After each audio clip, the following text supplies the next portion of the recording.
it's Jennifer, and for today's video, it's on this look right here that you guys are seeing right now. I literally love this look. This is actually a picture that I found on Pinterest, I want to say, and I literally fell in love with this, so I just thought might as well just do it for Valentine's Day or for my anniversary, which is coming up on the 18th. I make 3 years with my husband, so I'm really excited about that.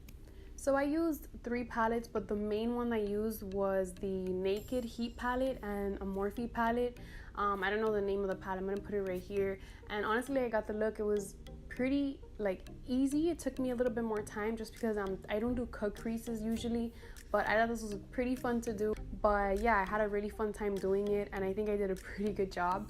In the picture, she didn't actually use eyelashes, but I wanted to use them just because I think the eyelashes makes the look stand out so much more than, you know, it actually looks. Although if you don't have eyelashes, that's totally fine. But yeah, I think this came out so nice, and yeah, I hope that you guys enjoy the video. So if you want to see how I did this look, then just keep watching.